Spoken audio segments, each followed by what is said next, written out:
sosialisasi skripsi tahun akademik genap 2024-2025 untuk kedua program studi, D4 Manajemen Rekayasa Konstruksi dan D4 Teknologi Rekayasa Konstruksi Jalan dan Jembatan. Baik, untuk overview secara garis besar di sosialisasi ini yang akan disampaikan apa saja. Saya awali, mohon izin perkenalkan diri dulu, saya Devi, saya yakin teman-teman juga sudah kenal ya. Alhamdulillah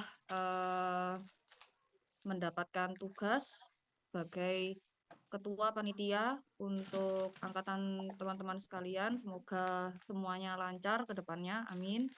Ya, jadi pada pagi ya Mas Ian ya, pagi ini saya berkesempatan untuk menyampaikan terkait teknis pelaksanaan dan nanti ada sistematika untuk penulisan juga. Kemudian nanti untuk petunjuk penggunaan SIPRO bersama rekan saya Ibu Ajeng. Oke, saya mulai untuk jadi nanti untuk petunjuk pelaksanaan skripsi ada juklak ya, ada juklak untuk masing-masing prodi plus nanti yang di D4 MRK ada yang untuk kelas internasional juga.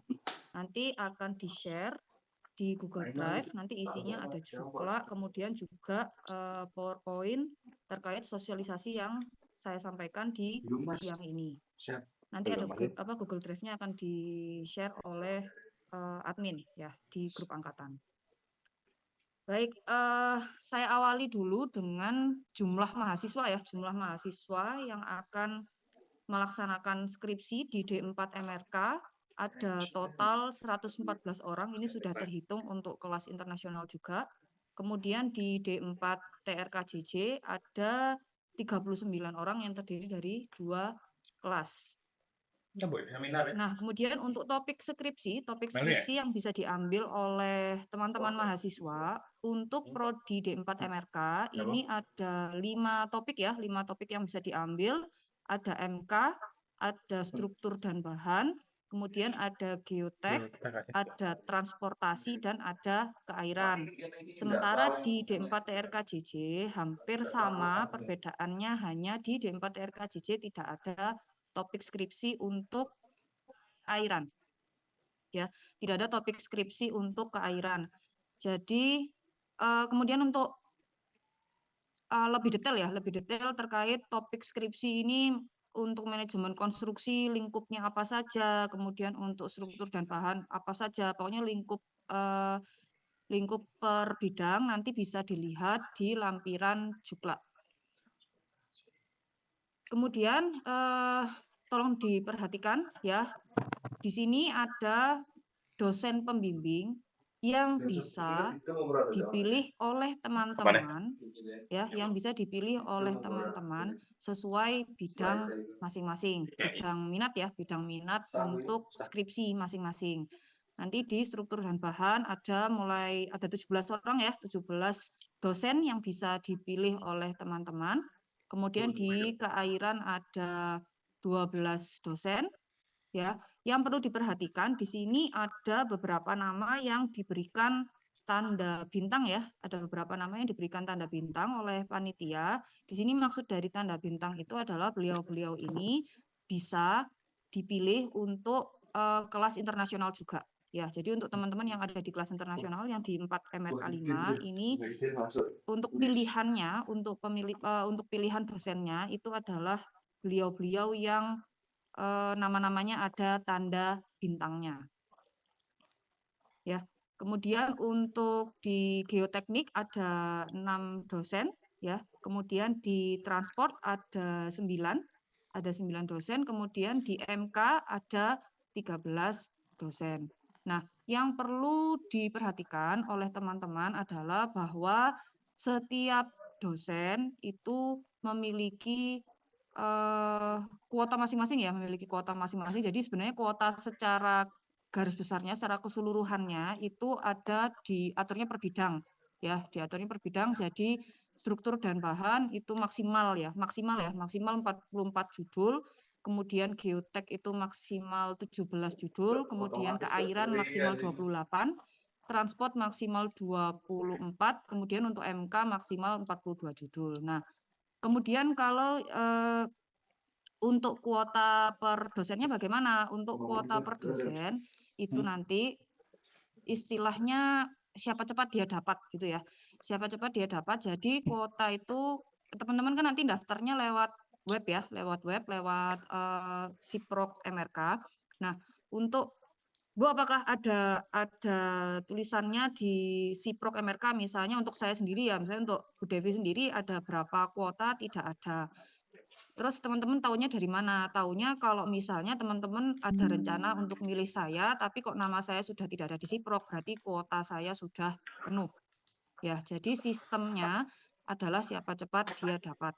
Ya, jadi untuk kalau kuota itu di situ apa yang saya sampaikan di sini adalah kuota untuk masing-masing bidang. Ya, kuota untuk masing-masing bidang. Baik, saya lanjutkan. Kemudian untuk evaluator. Nah, evaluator bidang ini nanti untuk teman-teman saat mengajukan sebelum proposal ya. Jadi sebelum ujian proposal, teman-teman upload proposal, nanti ada para evaluator sesuai dengan bidang yang dipilih oleh teman-teman mahasiswa.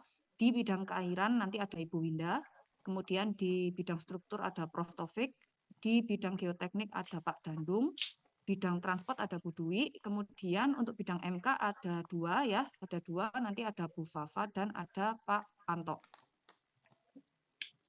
Nah, di sini kemudian untuk hak dan kewajiban mahasiswa, di sini hak dan kewajiban mahasiswa sebenarnya bisa dibaca sendiri ya teman-teman, dan ini sudah kami jabarkan juga di Juklak ya. Baik, saya lanjutkan saja. Kemudian untuk persyaratan ya, persyaratan dalam mahasiswa untuk mengambil skripsi.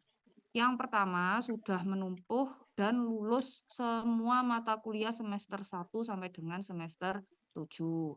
Kemudian yang tidak kalah penting sudah menyelesaikan program magang yang dilaksanakan teman-teman di semester 7. Kemudian yang ketiga telah menempuh ini untuk minimal 80% bagi mahasiswa yang sedang menempuh program Merdeka Belajar. Nah, ini untuk itu ya, untuk flowchart ya, flowchart untuk proses pelaksanaan skripsi. Jadi yang sedang kita lakukan sekarang adalah tahap sosialisasi ya, tahap sosialisasi. Kemudian setelah tahap sosialisasi, teman-teman harus apa? Teman-teman mulai menyusun draft proposal, kemudian menetapkan bidang. Tolong hati-hati ya, hati-hati dalam menetapkan bidang, pastikan dibaca dengan detail, ya, dibaca dengan detail untuk topik dan lingkup pembahasan yang nanti ada di Juklak, ya, yang nanti ada di Juklak. Jangan sampai teman-teman mengalami penolakan skripsi, ya, penolakan judul proposal skripsi karena teman-teman salah memilih bidang, ya. Jadi setelah menetapkan bidang, kemudian menyusun draft proposal, nanti bisa diregistrasikan atau bisa didaftarkan melalui website Siprok MRK. Nanti kalau proposalnya disetujui, berarti lanjut ya, lanjut untuk registrasi ujian, ya, registrasi ujian proposal dan menentukan. Jadi dosen pembimbing itu adalah hak yang diperoleh mahasiswa. Ya, jadi teman-teman berhak memilih mau dibimbing oleh dosen siapa. Cuma saya ingatkan sekali lagi hati-hati bahwa sistemnya adalah siapa cepat dia dapat gitu ya. Jadi registrasi kalau sudah disetujui oleh evaluator dalam hal ini, kemudian nanti teman-teman bisa registrasi. Jadi registrasinya ada dua ya prosesnya ya. Yang registrasi pertama nanti untuk draft proposal yang akan diperiksa oleh evaluator. Kemudian nanti registrasi kedua adalah untuk maju ke ujian proposal. Nah, untuk pemilihan dosen pembimbing itu baru bisa kalau draft proposalnya sudah istilahnya diokekan lah sama evaluator. Nanti kalau sudah diregistrasi, panitia akan menyusun atau menjadwalkan ujiannya, kemudian teman-teman melakukan ujian proposal. Nanti di sini juga ada proses lagi, kalau proposalnya layak, berarti teman-teman bisa lanjut ke registrasi penyusunan skripsi. Kalau tidak gimana? Kalau tidak ya berarti teman-teman harus mengulang langkah dari awal lagi, yaitu menyusun draft proposal. Kemudian nanti setelah registrasi penyusunan skripsi bisa lanjut ya, bisa lanjut untuk menyusun skripsi sampai selesai. Kemudian di sini kalau sudah selesai dan sudah disetujui oleh pembimbing, teman-teman bisa lanjut untuk registrasi ujian lisan ya, registrasi ujian lisan di Siprok ya, di Siprok. Kemudian nanti akan kami jadwalkan, kemudian teman-teman melakukan ujian lisan skripsi. Setelah ujian lisan nanti akan dilakukan yudisium ini untuk penentuan ya, untuk penentuan kelulusan teman-teman. Kalau sudah lulus ujian ya berarti lanjut revisi ya, revisi skripsi. Kalau belum berarti nanti oleh panitia akan dijadwalkan kembali untuk tahap ujian yang berikutnya. Kalau sudah lulus ujian, berarti teman-teman berikutnya adalah revisi ya, revisi skripsi. Kemudian yang tidak kalah penting yaitu publikasi jurnal ya, publikasi jurnal dan menyerahkan baik hard copy maupun soft copy dari skripsi dan segala persyaratannya. Nanti akan saya sampaikan. Ya, sudah selesai itu tahapan yang terakhir. Nah, berikutnya di sini untuk detailing ya, detailing untuk penyusunan skripsi. Yang pertama adalah menyelesaikan uang kuliah tunggal ya, menyelesaikan UKT sampai dengan semester genap ya, sampai dengan semester berarti semester depan ini ya, semester depan ini, semester 8 ini dan menyerahkan SKLA, surat keterangan lunas administrasi, ngurusnya di mana subbak akademik ya, bagian akademik. Kemudian yang kedua, sudah menyelesaikan tanggungan kompensasi semester 1 sampai dengan semester genap semester depan ini, semester 8 ini dengan menyerahkan. Jadi nanti teman-teman bisa minta ke admin ya, bisa minta ke admin, itu ada form bebas tanggungan kompensasi yang ditandatangani oleh DPA masing-masing. Ya, ditandatangani oleh DPA masing-masing. Kemudian ini sudah mendapatkan persetujuan untuk ujian lisan ya, ujian lisan skripsi dari dosen pembimbing. Kemudian ada form lembar persetujuan yang sudah ditandatangani juga. Yang tidak kalah penting poin keempat, jumlah kegiatan bimbingan tolong benar-benar diperhatikan ya. Jumlah kegiatan bimbingan minimal untuk maju ujian adalah 5 kali.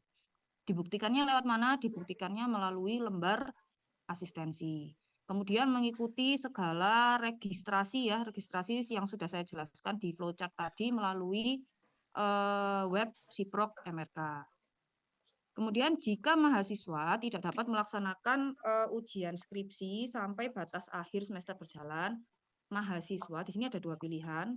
Mahasiswa bisa melanjutkan skripsi dengan judul yang sama pada semester berikutnya, didampingi oleh pembimbing sebelumnya atau diganti ya, atau pembimbing pengganti yang ditetapkan oleh KPS.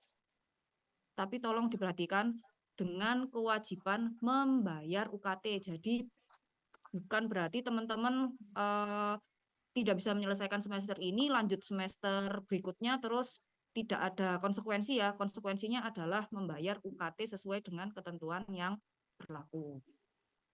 Kemudian untuk ujian skripsi, detail ujian skripsi di sini nanti untuk jadwal ujian lisan ya. Ujian lisan skripsi dibagi menjadi 3 tahap. Ya, dibagi menjadi 3 tahap. Nanti detailingnya ada di timeline. Waktu ujian lisan skripsi dilaksanakan selama maksimal 2 jam. Ya. Tim penguji terdiri dari dosen pembimbing. Dosen pembimbing di sini bukan sebagai penguji, tetapi sebagai moderator. Dan beliau tidak memberikan nilai ujian. Kemudian selain dosen pembimbing, di sini ada dosen penguji. Dosen penguji ini bisa dari jurusan teknik sipil semua atau bisa campuran ya. Jadi dari jurusan teknik sipil plus dari praktisi industri konstruksi. Kemudian ujian lisan bersifat tertutup. Ya, bersifat tertutup. Kemudian untuk dress code-nya wajib ya, wajib berpakaian rapi, bawahan hitam, atasan putih, pakai dasi dan jas alma mater. Nah, kemudian untuk detailing lulus atau tidaknya. ujian lisan skripsi dinyatakan lulus kalau rata-rata tim penguji itu minimal 51 dan hanya satu penguji yang memberikan nilai kurang dari 51. Kemudian jika ada perubahan judul skripsi yang sudah diujikan tanpa mengubah substansi dari skripsi itu sendiri, maka ini juga jangan seenaknya ya mahasiswa ya, tetap ada proses yang harus ditempuh. Jadi mahasiswa wajib mengajukan surat ke pihak panitia yang sudah diketahui atau ditandatangani mungkin ya oleh dosen pembimbing. Ya. Jadi ini ada dua kondisi ya. Kalau misalnya judul berubah tapi tidak mengubah substansi, maka cukup membuat surat ya, surat yang ditandatangani oleh dosen pembimbing kemudian diserahkan ke panitia. Yang kondisi berikutnya, kondisi kedua adalah kalau ada perubahan judul skripsi yang sudah diujikan tetapi mengubah substansi skripsi, konten skripsinya berubah. Jadi judulnya berubah plus kontennya berubah. Ini tidak bisa hanya dengan mengajukan surat, tetapi teman-teman mahasiswa wajib mengikuti proses dari awal lagi. Ya, mengikuti proses dari awal lagi. Kemudian apabila mahasiswa tidak dapat melaksanakan atau tidak lulus ujian skripsi pada tahap pertama, maka mahasiswa dapat mengikuti atau mengulang pada tahap berikutnya. Ya, tapi hati-hati. Mohon diperhatikan, jadwal ujian hanya dibagi menjadi 3 tahap. Ya, 3 tahap. Oke. Kemudian ini ada sedikit catatan ya, catatan untuk teman-teman yang mengikuti program internship ya. Untuk secara mekanisme secara umum, mekanismenya secara garis besar itu sama seperti yang sudah saya sampaikan sebelumnya. Perbedaannya hanya di nanti pelaksanaan untuk ujian lisannya itu dilaksanakan secara online ya. Dilaksanakan secara online, lokasinya di mana? Lokasinya di tempat internship masing-masing. Nah, kemudian berkaitan dengan tahap terakhir setelah teman-teman ujian yaitu yudisium.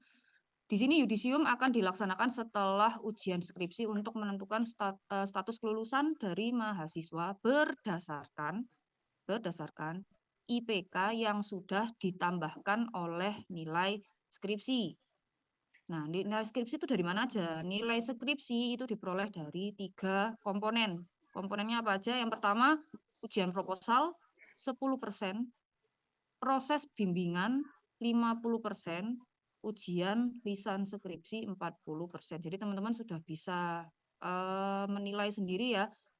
Yang paling penting di sini apa? Hati-hati jangan menyepelekan ya, jangan menyepelekan proses bimbingan. Jangan karena sudah selesai ujian proposal, sudah di ACC, judul oke, kemudian tiba-tiba menghilang tanpa pesan gitu ya. Hati-hati bahwa proses bimbingan ya, jadi nilai dari dosen pembimbing ya, jadi dosen pembimbing kan tidak berhak untuk memberikan saat ujian lisan. Tapi hati-hatinya adalah dosen pembimbing berhak memberikan nilai untuk proses bimbingan dan prosentasenya cukup besar yaitu 50%. Ya, 50%. Kemudian di sini ketua jurusan Teknik Sipil sekaligus sebagai ketua majelis penguji akan memimpin sidang kelulusan dan mengumumkan hasil yudisium kelulusan kepada mahasiswa. Nah, di sini berkaitan dengan revisi, publikasi, dan penyerahan skripsi. Revisi dikerjakan oleh mahasiswa sesuai dengan, jadi nanti kan teman-teman setelah melakukan ujian, baik ujian proposal maupun ujian skripsi, nanti ada saran dan masukan dari tim penguji yang bisa diakses melalui Siprok. Ya. Kemudian untuk hasil revisi itu bukan yang tanpa beban sudah direvisi kemudian langsung dikumpulkan, tidak semudah itu. Ya, jadi revisi harus diberikan ke dosen pembimbing dan ada lembar atau form persetujuan hasil revisi yang ditandatangani oleh dosen pembimbing dan dikumpulkan. Ini tolong benar-benar diperhatikan tuh sampai di bold kemudian di highlight, itu berarti sangat penting sekali ya bahwa batas waktu pengumpulan revisi adalah 2 minggu setelah teman-teman melaksanakan ujian lisan sebagai syarat untuk mengikuti yudisium kelulusan. Jadi kalau teman-teman belum mengumpulkan form persetujuan hasil revisi oleh tanda tangan dosen pembimbing, maka teman-teman tidak boleh mengikuti yudisium kelulusan. Dalam artian di sini apa teman-teman berarti tidak lulus atau bagaimana? Bukan, ya berarti mungkin yudisiumnya nanti akan diikutkan untuk tahap yang berikutnya. Teman-teman tidak boleh bergabung untuk yudisium yang tahap itu. Kemudian yang kedua, mahasiswa wajib menyusun jurnal dari skripsi yang telah dituliskan untuk dipublikasikan pada jurnal nasional yang sudah ber-ISBN. Jangan khawatir karena kami sudah menyediakan medianya. Di sini ada JOS MRK, kemudian juga ada Prokons, dan teman-teman bisa publikasikan juga di media jurnal yang lain yang jelas harus sudah ber-ISBN. Penerbitan jurnal ini juga tidak seenaknya sendiri dalam artian, Bu, saya sudah menerbitkan jurnal kemudian di screenshot, bukan ya. Jadi di sini nanti buktinya adalah mendapatkan ada form mendapatkan persetujuan dari dosen pembimbing dan ini merupakan syarat dari pengurusan ijazah. Kemudian untuk yang dikumpulkan ya, untuk yang dikumpulkan di sini naskah skripsi yang sudah disetujui ini berarti sudah ditandatangani ya, disahkan itu berarti sudah dicap juga ya oleh jurusan. Kemudian dikumpulkan dalam 2 bentuk. Yang pertama dijilid hardcover. Nanti kalau ingin tahu contohnya kayak apa sih, contohnya ada di depan ruang admin lantai 4 ya. Dijilid hardcover. Warnanya apa? Warnanya biru gelap dengan tulisan atau tinta berwarna emas 2 rangkap. Ya, 2 rangkap. Jadi yang dijilid hardcover dikumpulkan 2 rangkap. Kemudian dalam bentuk soft copy atau CD sebanyak 2 rangkap yang dikumpulkan ke admin prodi ya. Ke admin prodi paling lambat 1 bulan setelah teman-teman melaksanakan yudisium kelulusan. Baik, kemudian di sini ada pelanggaran dan sanksi ya, pelanggaran dan sanksi. Di sini ada bentuk pelanggaran bisa berupa administratif. Apa sih administratif itu? Pemalsuan tanda tangan, kemudian terlambat menyerahkan bukti revisi atau naskah skripsinya. Kemudian di sini ada bentuk pelanggaran kedua yaitu pelanggaran hak cipta. Dalam bentuk apa? Plagiasi ya, dalam bentuk plagiasi, misalnya mengambil tulisan atau dasar pemikiran dari orang lain dari berbagai sumber tetapi tidak mencantumkan sumbernya secara memadai. Sanksinya apa? Sanksi dari pelanggaran yang dilakukan baik administratif ataupun hak cipta akan diberikan berdasarkan hasil rapat jurusan atau rapat pimpinan. Bisa apa? Bisa yang paling ringan ya, teguran lisan atau surat peringatan. Kemudian bisa juga mengulang lagi proses skripsi atau yang terberatnya adalah putus studi. Ya, teman-teman, putus studi. Nah, kemudian di sini untuk kelengkapan ujian lisan skripsi ya, maju ujian lisan skripsi, di sini ada persyaratan yang harus diupload oleh teman-teman di Siakat masing-masing. Ada SKLA, KTP dari mahasiswa masing-masing, kemudian KTP orang tua kandung, KK, akta kelahiran, ijazah pendidikan terakhir, itu semua tidak perlu dikumpulkan hard copy ya, tidak perlu dikumpulkan hard copy ke bagian akademik atau ke admin, tapi cukup teman-teman upload langsung di Siakat masing-masing. Nah, persyaratan selain yang saya jelaskan di atas, selain yang diupload di Siakat, itu ada foto ijazah, tapi nanti ya itu nanti menunggu ada informasi yang menyusul. Foto ijazah, kemudian ada draft jurnal, terus SKKM ya. SKKM nanti minta di siapa? SKKM minta di BEM ya kalau nggak salah ya, di BEM atau di HMS ya. Kemudian ada form bebas kompensasi yang sudah ditandatangani oleh DPA. Nanti detail persyaratan bisa kalau bingung bisa menghubungi admin Bu Ika ataupun Bu Iswati. Nah, di sini timeline. Wah, ini highlight-nya ya menurut saya ya, timeline. Jadi kita sudah ada di tahap nomor 2, yaitu sosialisasi skripsi pada minggu ketiga Desember.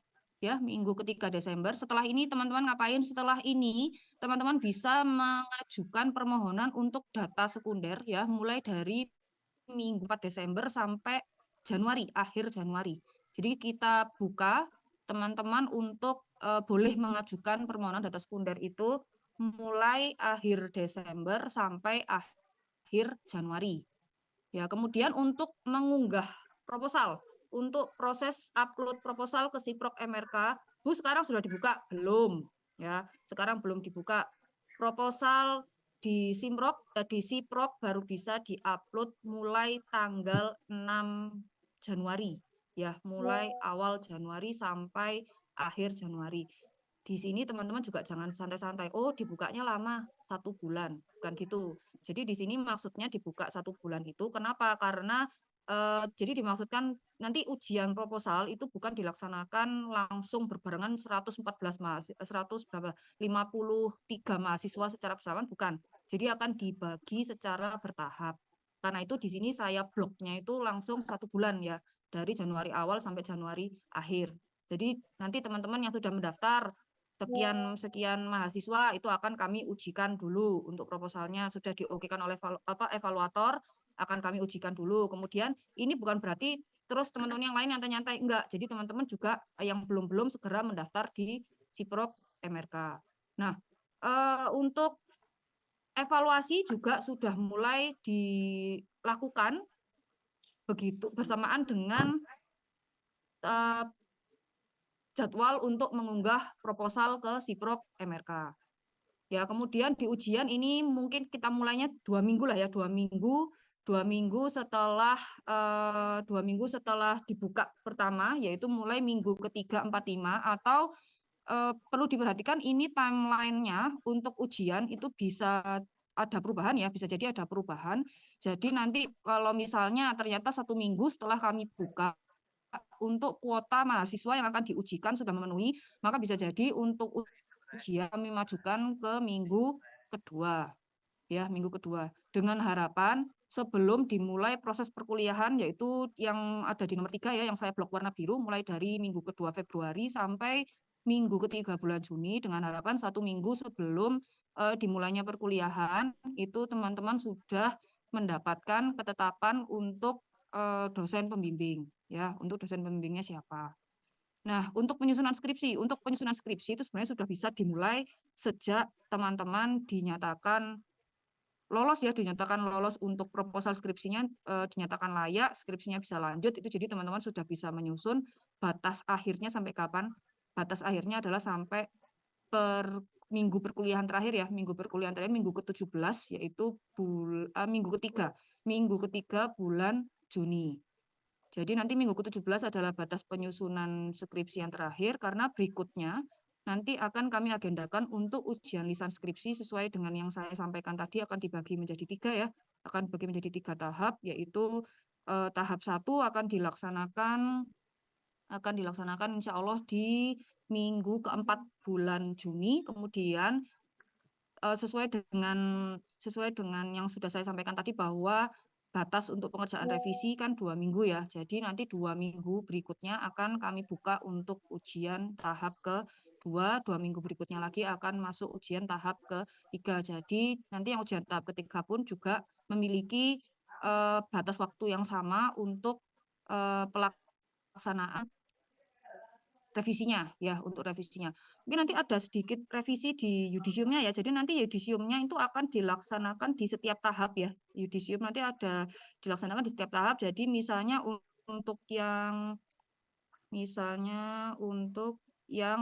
selesai di ujian tahap 1, nanti yudisiumnya ada di minggu, ini kan tahap 1 di minggu ke-4 ya. Berarti nanti yudisium untuk yang tahap 1 kami laksanakan di Juli minggu pertama. Nanti begitu juga yang tahap kedua kan di sini minggu kedua bulan Juli. Berarti nanti untuk yudisium yang tahap kedua akan kami programkan di minggu ketiga bulan Juli. Dan nanti yudisium yang terakhir adalah untuk tahap yang ketiga di minggu kelima ya, di minggu kelima bulan Juli.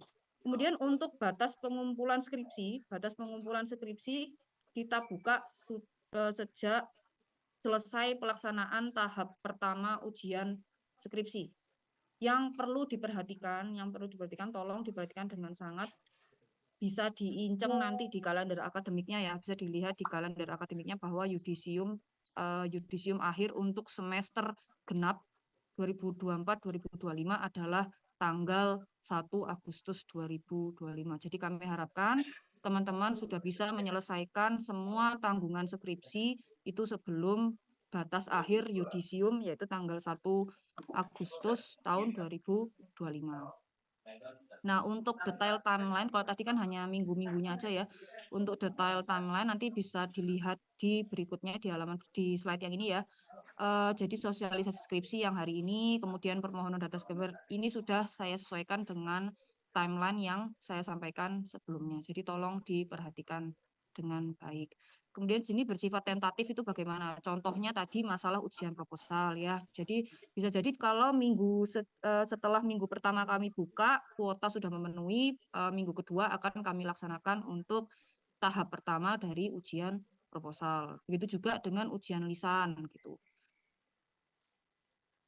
Kemudian di sini yang perlu dipahami juga, jangan lupa ini di sini ada 2 minggu kekosongan ya, 2 minggu kekosongan di sini, jangan berleha-leha, justru hati-hati. Kenapa? Karena di sini teman-teman semakin mepet ya batas akhirnya ya berarti ya. Jadi 2 minggu tolong teman-teman manfaatkan dengan baik untuk penyusunan skripsi, yaitu libur hari raya ya, libur hari raya 31 Maret sampai 11 April. Ya, di sini ada sesuai yang saya sampaikan tadi ini ya. Jadi tanggal 1 Agustus 2025 adalah batas akhir yudisium untuk tugas akhir untuk skripsi dan batas akhir dari semester genap. Jadi tolong benar-benar diperhatikan. Baik, di sini akan saya perkenalkan sampaikan untuk panitia skripsi ya. Panitia skripsi ada saya sendiri sebagai ketua panitia, kemudian nanti ada 2 sekretaris, ada Bu Eri dan Bu Ajeng. Di bagian sekretariatan ada Bu Is, Bu Ayu, dan Bu Ika. Kemudian di bendahara ada Bu Vina. Nanti di PIC bidang keairan. Ayo tolong diperhatikan ya. Ini nanti teman-teman bisa menghubungi kalau ada kebingungan gitu ya. Ada kebingungan terkait skripsi, bisa menghubungi para PIC. Saya PIC-nya menghubungi yang bidang mana ya, sesuai dengan bidang yang akan dijadikan topik skripsimu. Misalnya nanti teman-teman ngambil PIC bidang keairan, nanti ada Bu Radia sama Bu Rana. Tolong menghubungi cukup salah satunya, tidak perlu dua-duanya dihubungi. Bu, saya sudah menghubungi Bu Radia tapi belum dibalas.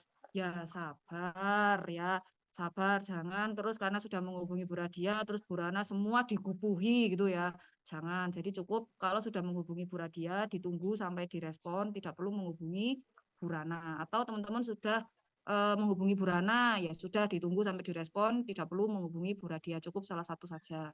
Ya silakan dilihat, nanti di MK ada Pak Fauzi sama Pak Roland, kemudian di Geotek ada Bu Indah sama Bu Yesi, cuma yang perlu digarisbawahi, ini Bu Indah masih cuti ya, Bu Indah masih cuti baru aktif lagi itu di bulan Februari. Jadi teman-teman sementara ini sampai bulan Februari bisa menghubungi Bu Yesi.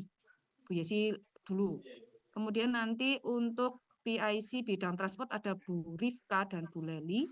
Di struktur ada Bu Mifta dan Bu Sonia. Kontak yang bisa dihubungi saya cantumkan di slide berikutnya ya. Tapi saya mohon dengan sangat, tadi tolong diperhatikan, kalau sudah menghubungi salah satu PIC, tidak perlu menghubungi PIC yang lain. Ya, tolong ditunggu sampai direspon. Kecuali 1 minggu kamu nggak direspon, ya berarti ada yang salah. Boleh kamu menghubungi PIC yang satunya, boleh gitu ya. Tapi kalau baru ngechat 15 menit, Bu tidak dibalas. Nah, gitu ya. Jangan ya, jangan seperti itu. Jadi saya kasih 2 PIC ini jangan justru menjadi bencana ya, jangan justru menjadi bencana atau sesuatu yang menyulitkan panitia, tapi justru seharusnya ini bisa membantu teman-teman mahasiswa dan juga panitia. Oke, di sini akan dilanjutkan oleh Bu Ajeng terkait petunjuk penggunaan untuk Siprok MRK. Oke, waktu dan tempat, slide-nya pakai ini. Waktu dan tempat saya persilahkan Bu Ajeng, silahkan. Baik, terima kasih banyak untuk waktunya Bu Devi.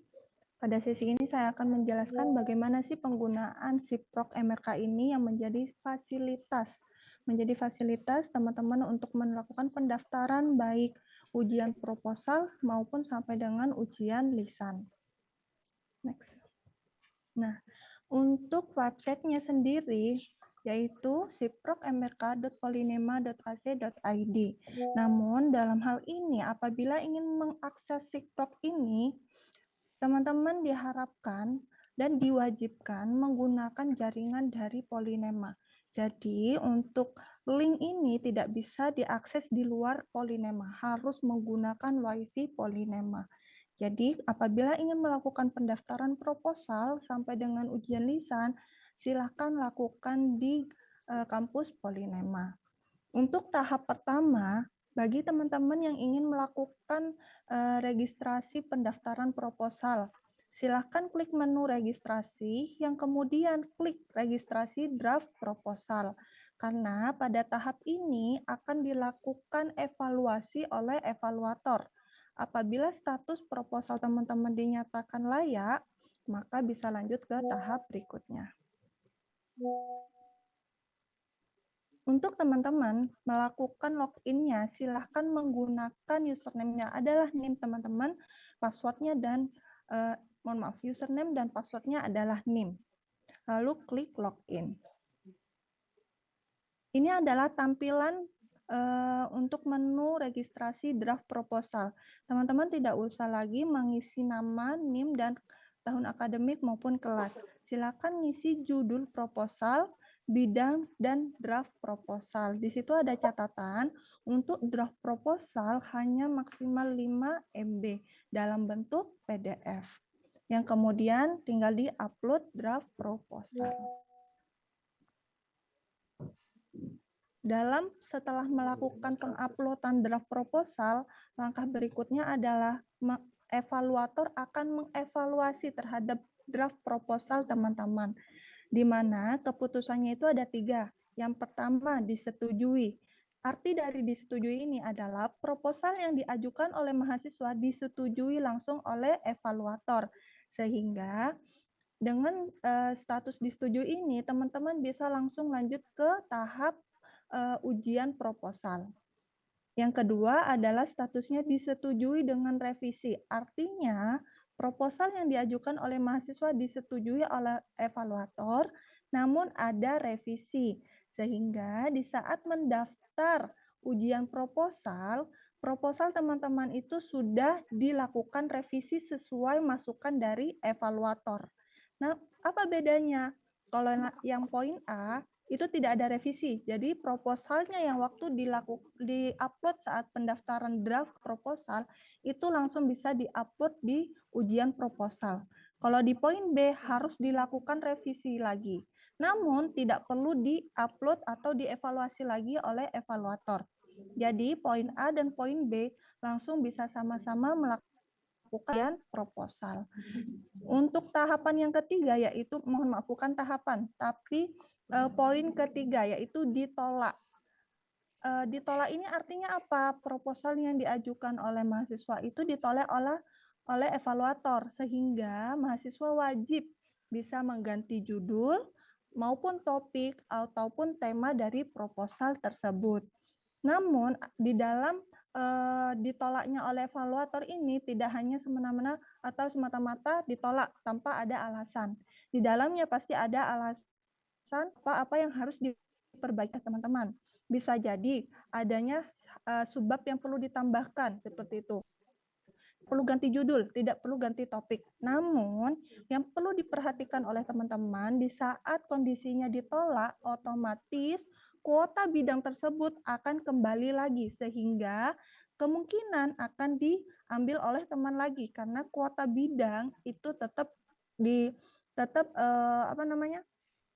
rebutan lagi antar teman-teman. Jadi kalau statusnya ditolak, kuota bidang tersebut akan terisi lagi sehingga bisa dipilih oleh temannya yang lain, seperti itu. Jadi kalau bisa setelah ditolak, apabila revisinya tidak banyak, tidak mengganti judul maupun bidangnya, segera dilakukan revisi dan diupload lagi. Sehingga itu nanti akan ada track record dari evaluator, apakah sudah diperbaiki ataupun belum, itu pasti ada catatannya di dalam hasil revisian evaluator. Yang berikutnya, apabila status draft proposal sudah disetujui dan atau disetujui dengan revisi, maka mahasiswa dapat melakukan login di registrasi ujian proposal. Dengan ini submenu yang kedua, dengan mengisi yang pertama adalah upload proposal yang telah direvisi sesuai arahan dan masukan evaluator. Yang kedua, pilih dosen pembimbing pertama. Dan perlu diingat, dosen pembimbing pertama ini sistemnya juga sistem siapa cepat dia dapat. Apabila nama dosen yang diinginkan tidak ada di dalam sistem, berarti kuotanya sudah penuh. Kemudian, langkah yang ketiga adalah mengupload proposalnya. Tips dan trik pada SIPROK yang harus diperhatikan ya dalam proposal, jika status draft proposalnya revisi, mohon maaf bukan revisi ya, tapi ditolak, maka mahasiswa login di registrasi draft proposal lagi dengan mengisi judul proposal maksimal 15 kata. Perlu diperhatikan judul proposal 15 kata, yang mana dalam 15 kata ini bukan berarti apabila judul teman-teman ini panjang, terus tanpa spasi, itu akan otomatis sama evaluator ditolak. Jadi tetap harus menggunakan spasi. Apabila lebih bagaimana, silahkan temui dosen pembimbing atau calon pembimbing untuk mengkonsultasikan judulnya. Karena untuk di sistem hanya bisa maksimal 15 kata. Yang kemudian setelah mengisi judul proposal, pilih bidang dan pilih draft proposal, kemudian klik upload draft proposal. Seperti itu. Periksa dan perhatikan dan pastikan bahwa judul proposal yang tertera di SIPROK sudah sama dengan judul yang tertulis di naskah proposal. Karena apa? Sampai dengan ujian proposal, judul yang ada di SIPROK tidak akan bisa dirubah ataupun diganti. Apabila mau diganti berarti kalian harus ditolak dulu. Jadi harus kembali dari awal lagi dan itu kuotanya belum tentu kita bisa memastikan apakah masih ada atau sudah habis. Jadi harus dipastikan judulnya tidak boleh ada kesalahan dalam penulisan. Karena apa? Nanti apabila ujian, penguji pun akan memastikan judul di naskah kalian dan judul di website. Seperti itu. Ini hal-hal yang perlu diperhatikan. Yang pertama, jumlah kata dalam judul maksimal 15 kata.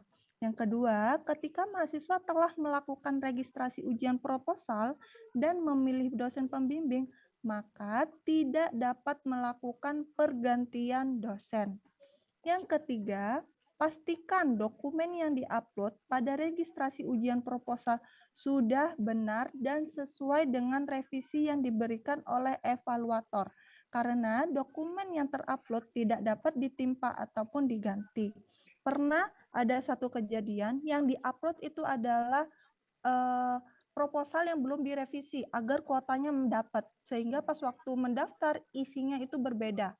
Jadi yang ada di website sama yang dicetak itu berbeda. Maka dari itu bisa dosen penguji akan membatalkan ujian. Karena yang diterima dan yang ada di website itu tidak sama. Bagaimana dosen penguji mengetahuinya? Karena sebelum mendapatkan cetak, dosen penguji sudah dapat mengecek terlebih dahulu isi dari proposal kalian di website dosen penguji. Sehingga dosen penguji itu bisa melakukan revisi atau melakukan pengecekan H-1 sebelum ujian. Jadi mohon diperhatikan dokumen tidak dapat diganti. Yang poin keempat adalah panitia hanya menetapkan jadwal ujian untuk proposal dengan status disetujui dan atau disetujui dengan revisi. Sedangkan untuk proposal dengan status ditolak, wajib melakukan upload ulang pada registrasi draft proposal.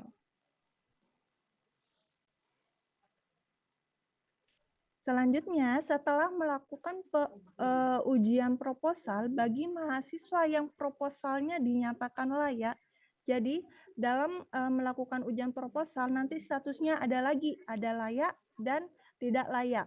Jika proposalnya dinyatakan layak, dapat melakukan registrasi penyusunan skripsi.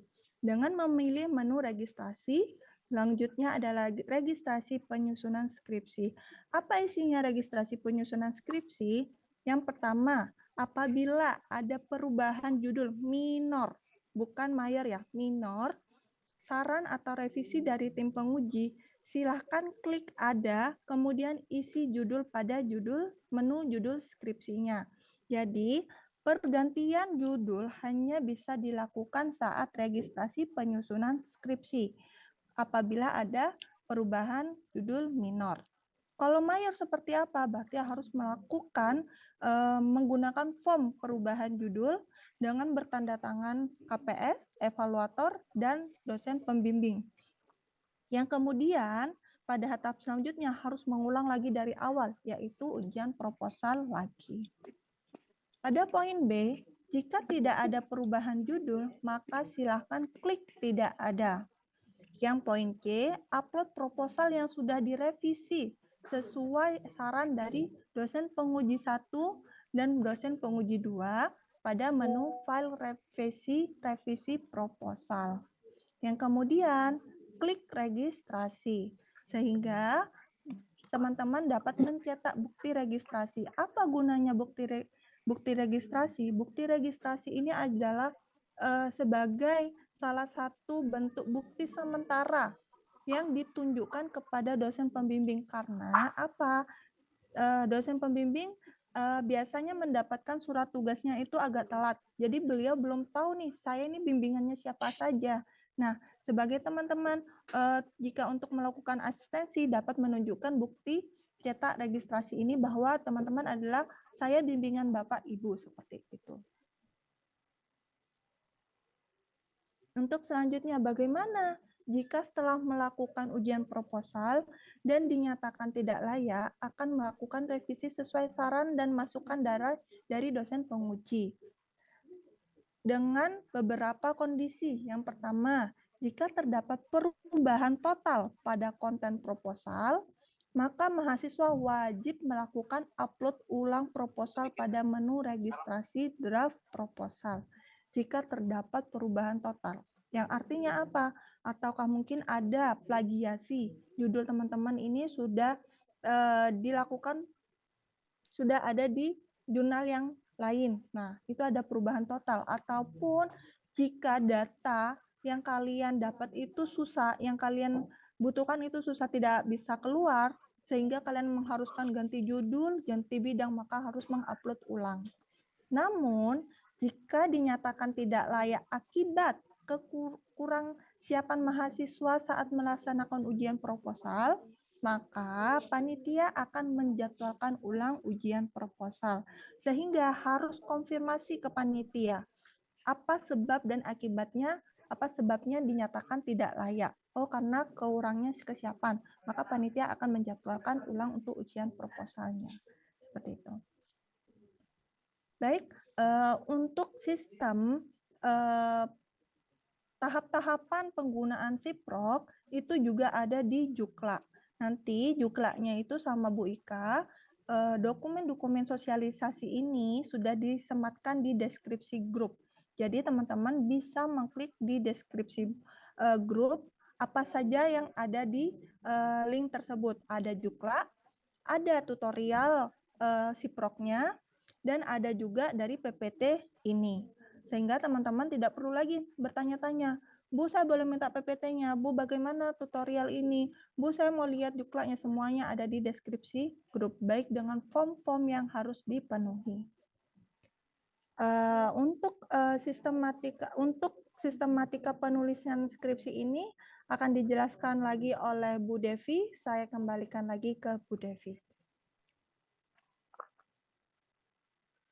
Baik, terima kasih Bu Ajeng untuk penjelasannya terkait sistem SIPROK ya, tentang bagaimana untuk SIPROK. Oke, Saya lanjutkan untuk sistematika penulisan skripsi ini saya nggak jelaskan panjang lebar ya. Jadi untuk sistematika penulisan skripsi nanti teman-teman bisa langsung buka juklak skripsinya masing-masing di-download di Google Drive yang sudah di-share sama Bu Ika ya.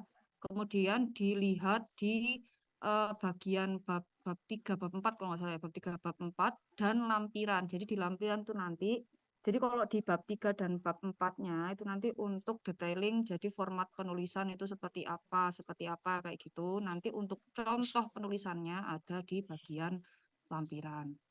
Ya, jadi silahkan dibaca, dijuklak, budayakan membaca. Karena mayoritas yang ditanyakan mahasiswa itu ke PIC ya. Biasanya kan tadi saya panjang tangannya panitia kan ada di PIC ya. Yang ditanyakan mahasiswa di PIC itu sebenarnya di juklak sudah dijelaskan dengan detail ya.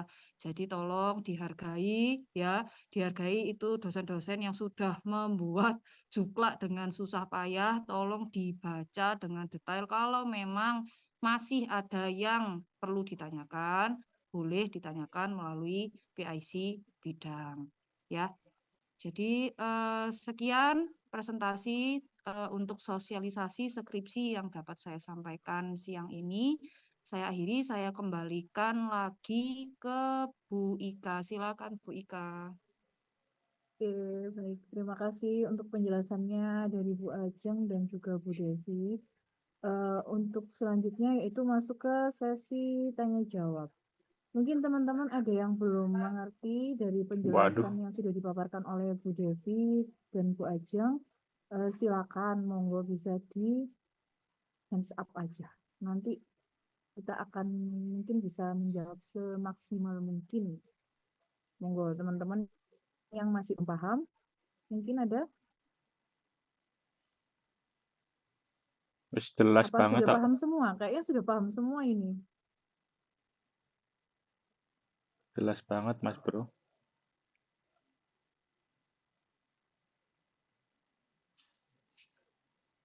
Mungkin dari Ilham Nur Habibi dulu.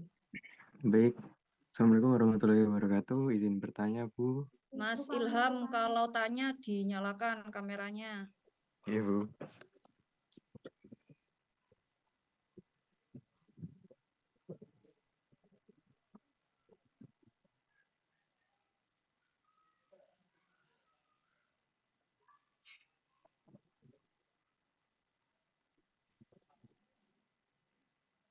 Baik, Assalamualaikum warahmatullahi wabarakatuh. Sebelumnya izin bertanya, Bu, untuk kita kan sebelum melaksanakan seminar proposal itu haruskah kita memiliki data yang diperlukan terlebih dahulu, atau kita boleh mengajukan dulu baru kita dapat mencarinya gitu loh? Terima kasih.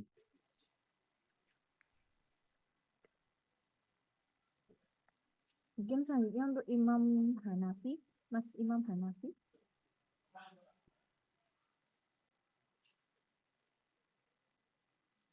Assalamualaikum warahmatullahi wabarakatuh. Saya Imam Hanafi dari kelas 4 RKJJ 2. Izin bertanya beberapa pertanyaan, Bu. Yang pertama, mohon dijelaskan lagi untuk poin ketiga di slide revisi dan penyerahan skripsi. Lalu pertanyaan kedua, permohonan data sekunder yang tadi di slide timeline itu datanya apa aja, Bu? Lalu pertanyaan ketiga, draft proposal yang diupload di Siprok MRK itu isinya bab 1 sampai 3 ya, berarti. Lalu pertanyaan terakhir, durasi ujian proposal itu berapa lama, Bu? Kalau saya tadi kelewatan, mohon maaf. Sekian, Assalamualaikum warahmatullahi wabarakatuh. Waalaikumsalam. Mungkin untuk pertanyaan dari Mas siapa tadi ya? Ilham. Bisa dijawab oleh Bu Devi mungkin? Baik, mohon izin menjawab pertanyaan dari Mas Ilham. Tadi apa ya? Tadi apa pertanyaannya? Sebelum Oh semprot iya, kesiapan data ya.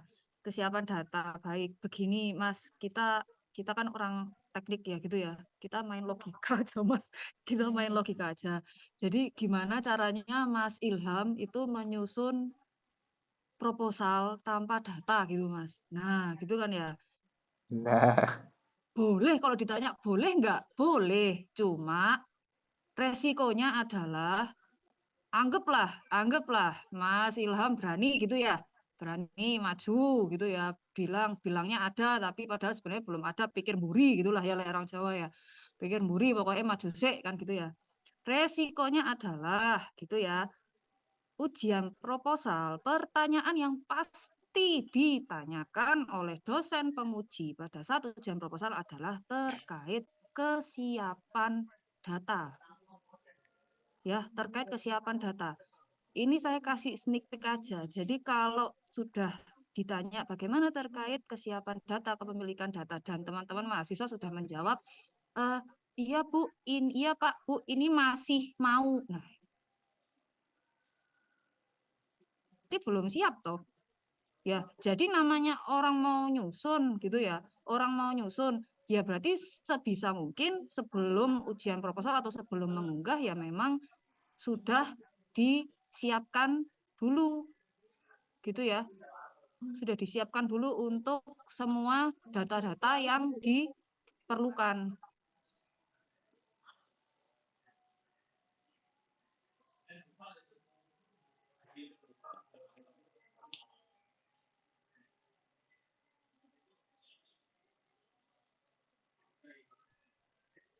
Baik, Mas Ilham. Tadi penjelasan saya sampai kemana ya? Sampai keputus sampai mana ya? Data-data yang diperlukan. Iya, jadi kalau bisa, ya sebenarnya gini loh, intinya gini loh Mas.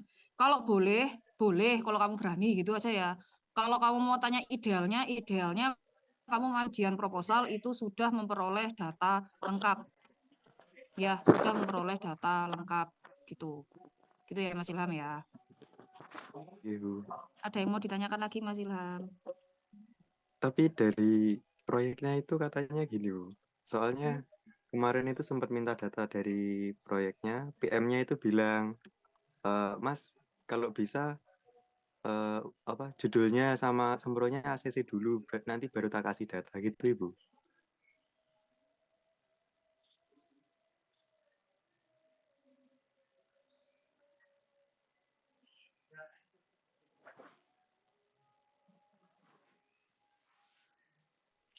Iya, Mas. Izin menjawab, Bu Devi. Jadi apabila data yang kalian punya masih 0%, terus kemudian hari didapatkan bahwa data itu tidak bisa keluar, yang menjadi kendalanya adalah kalian sendiri. Jika kalian mau pegang data cukup satu kayak gitu ya, terus harus sempro dulu. Nah, nanti di tengah jalan ternyata datanya tidak bisa keluar, sehingga kalian tidak bisa melanjutkan skripsinya, otomatis kalian harus mengulang lagi dari awal. Seperti itu. Itu yang akan ditanyakan oleh dosen penguji ya. Berapa persen data yang kalian punya? Apakah sudah 70%, 50%? Bagaimana? Apakah sudah akan ada jaminan dari proyeknya untuk memberi data seperti itu? Sangat banyak kejadian sudah jalan setengah, sudah ngerjakan, tiba-tiba datanya nggak bisa keluar.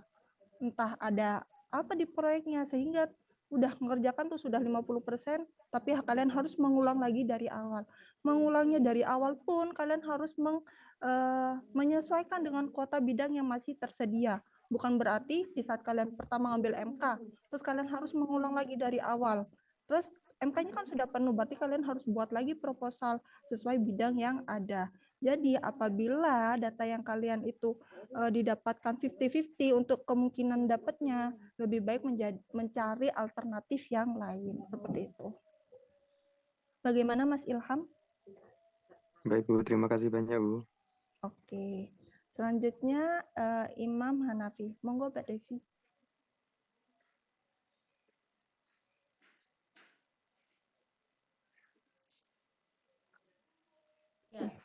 Mas Imam Hanafi tadi ada pertanyaan tentang si Prof. Bisa diulang pertanyaannya?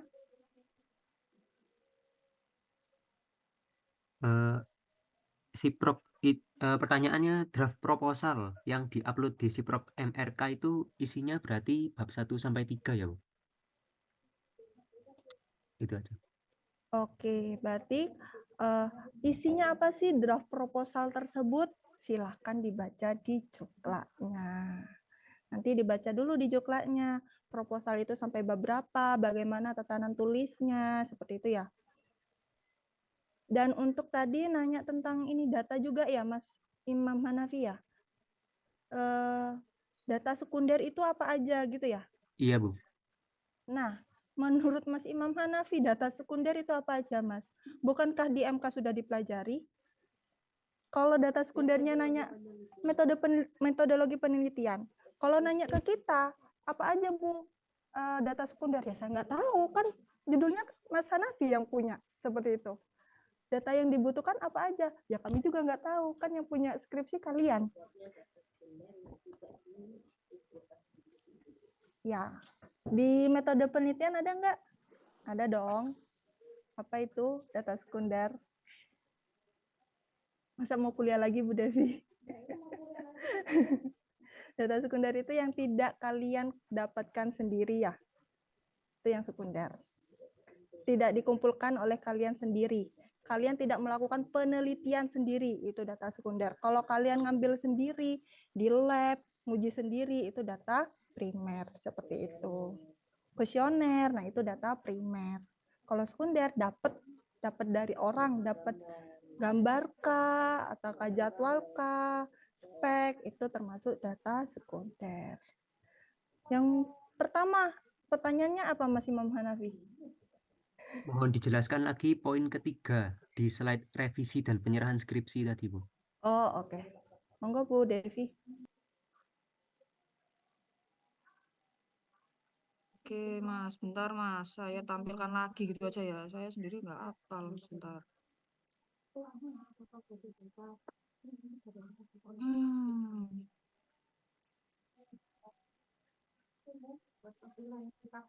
Yang mana? Sebentar. Slide